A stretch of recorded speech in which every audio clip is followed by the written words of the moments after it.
예, 마태복음 3장을 살펴보도록 하겠습니다. 3장은 주제를 광야에서 외치는 자, 그렇게 정했습니다. 그리고 1소제는 하늘의 왕국 선포, 회개에 합당한 열매, 성령으로 불로 침례, 의를 성취함, 이렇게 정해봤어요. 같이 가보겠습니다. 하늘의 왕국 선포, 그무렵의 1절입니다. 침례자 요한이 유대의 광야에서 선포하여 이르되 너희는 회개하라, 하늘의 왕국이 가까이 왔느니라. 우리 개혁성경은 천국이라고 되어 있죠. 이 사람은 그쪽에서 태언자 이사야를 통해 말씀하신 자냐, 이르시되 광야에서 외치는 자의 소리가 있어 이르길 너희는 주의 길을 예비하라, 그분의 행로를 곧게 하라 하였느니라. 바르고 요한은 낙타토롯을 입고 허리에 가죽띠를 띄었으며 음식은 메뚜기와 들꿀, 석청이라고 그랬는데 그게 들꿀입니다. 먹었더라. 그때 예루살렘과 온 유대와 요단 사방의 온 지역이 그에게 나가 자기의 죄들을 자백하며 요단 속에서 침례를 받더라. 즉, 이 침례 요한은 말라기 선지자 이후에 400년 만에 출현한 선지자죠. 대언자입니다. 사실 구약의 모든 선지자란 그 명칭은 대언자로 바꿔야 됩니다. 그게 정확한 명칭입니다. 대언자. 그러나 저는 대언자, 선지자 섞어서 쓰겠습니다. 여러분 선지자로 더 익숙하니까. 저도 뭐 대신앙이지만 선지자로 그냥 들었으니까. 하늘의 왕국도 늘 천국 하잖아요. 하늘의 왕국과 천국이 다른 이유는 뭐냐? 천국은 하늘의 왕국, 하늘의 나라, 그죠? 근데 하늘의 왕국은 왕이 있는 나라는 왕국이 돼야 돼요.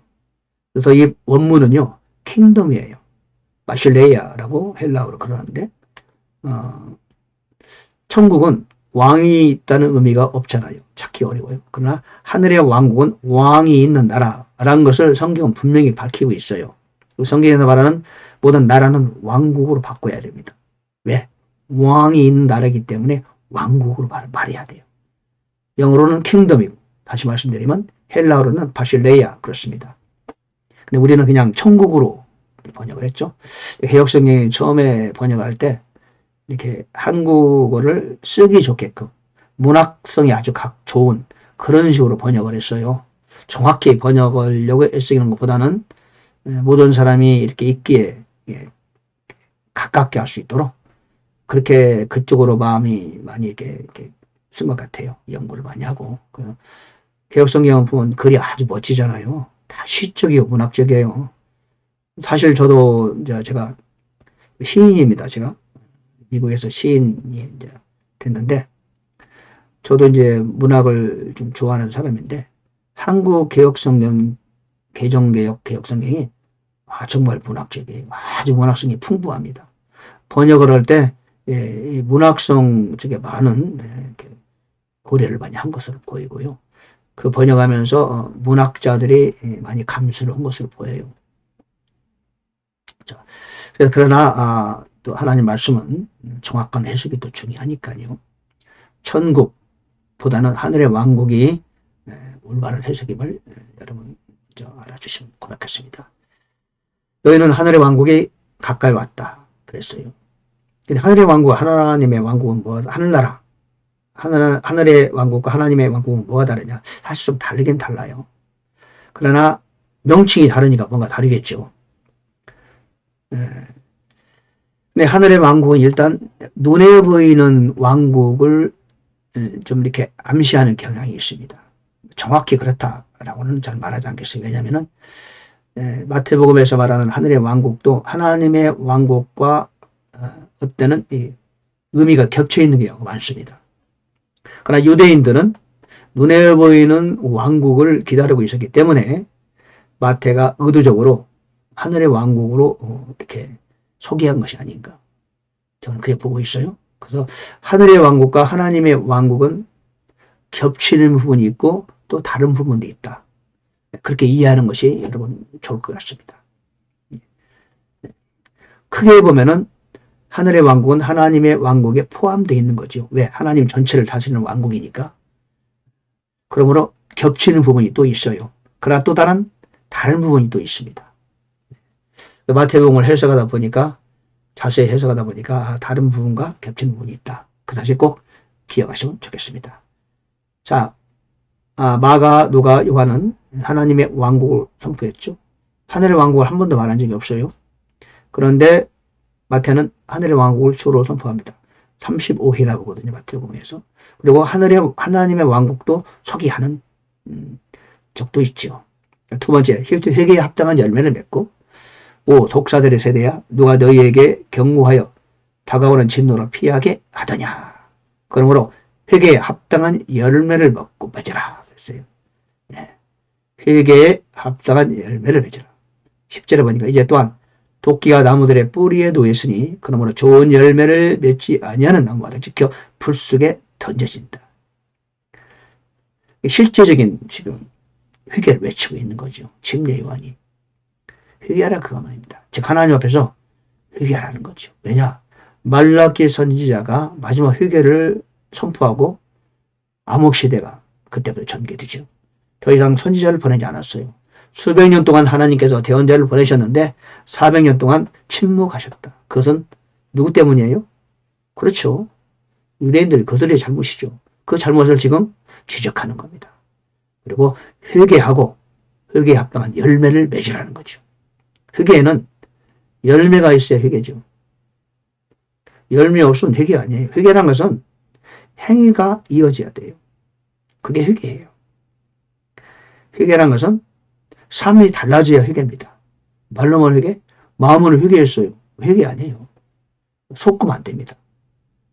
회개는 내가 삶이, 생활이, 행동이 달라질 때 비로소 그게 회개가 되는 겁니다.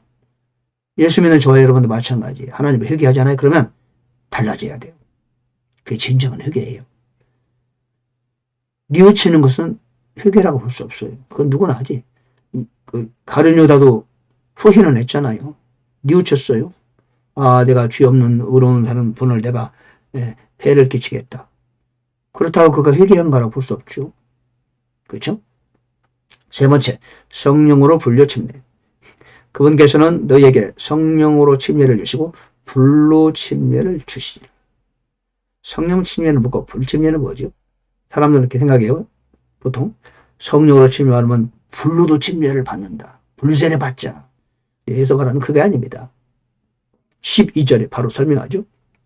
그 손에 키를 들고 자신의 타작마당을 철저히 정결케 하사 자신의 알곡은 모아 곡간에 들이기 껍질은 끌 수 없는 불로 태우시리라. 즉 성령 침례는 성령 침례고 불 침례는 심판의 침례를 말하는 겁니다. 예, 하나님은요 우리는 다 이렇게 말하죠. 하나님은 사랑의 하나님이요 자비의 하나님이요 은혜의 하나님이시오. 여러분 하나님은 그런 분만은 아니에요.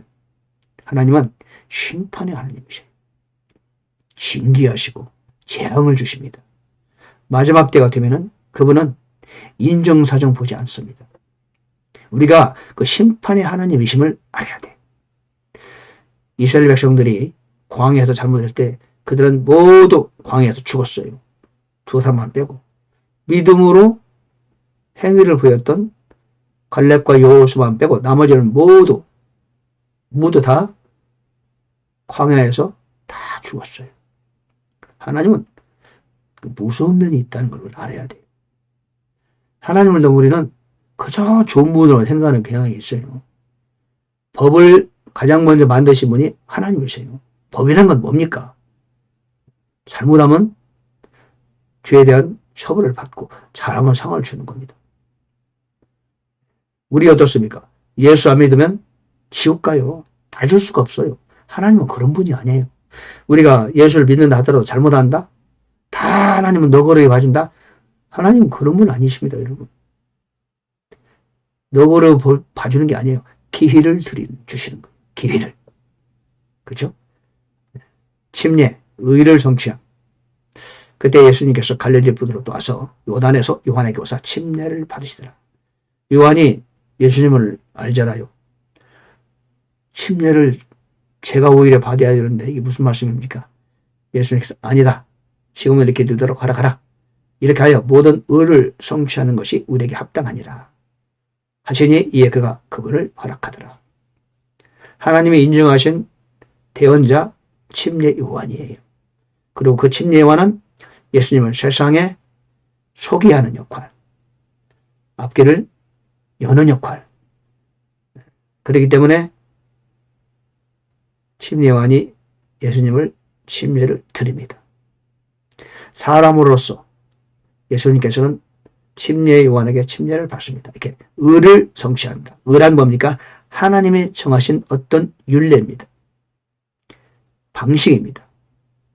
그거 우리는 따라야 됩니다. 예수를 믿었다? 우리도 침례를 받아야 됩니다. 침례 안 받아도 구원을 받죠. 침례가 구원을 주는 건 아니에요. 침례파 사람들한테 침례를 받아야 구원받는다 이런 사람이 있지만 그건 이단이잖아요. 그럼에도 불구하고 우리는 하나님이 정하신 그 의를 이루어 가야 돼요. 침례를 받아야 돼요. 성찬도 해야 돼요. 왜? 하라고 하셨으니까. 성찬 안 한다 해서 구원에서 벌어지는 건 아닙니다. 그러나 우리는 성찬을 함으로써 의를 이루어가야 된다. 예. 예수님도 그 의를 이루셨어요. 또, 그, 침례란 도대체 어떤 의미냐? 침례란 거는, 어찌 보면은, 침례는 뭐다? 선포의 의미가 있죠. 하나님 앞에서, 천사들 앞에서, 사탄의 앞에서, 악한 영들 앞에서, 사람들 앞에서, 나는 이제 구원을 받았고 하나님의 자녀가 되었으며 선포하노라. 하나님의 아들됨을 선포하노라. 그런 의미가 있어요. 그렇게 의를 이루어야 되겠죠. 제 생각이 그렇습니다. 예수님도 침례를 받고 안 받고가 중요하겠습니까마는 그것이 인간이신 예수님께서 세상에 등장하는 데 있어서 하나의 과정이요 절차요 그랬다. 그래서 의를 이뤘다라고 말씀하시는 거죠. 자, 오늘은 마태복음 3장 같이 살펴봤습니다. 광야에서 외치는 자 침례 요한. 참 배울 것이 많은 사람이죠. 단순히 광야에서 외치기 위해서 세상에 태어났어요. 참 아름다운 사역자죠. 그래서 여자가 낳은 자 중에 가장 큰 자가 되었죠. 예수님을 세상에 소개했으니까. 회개에 합당한 열매를 맺자. 저는 이 말씀을 오늘 교훈으로 삼겠습니다. 감사합니다. 마치겠습니다.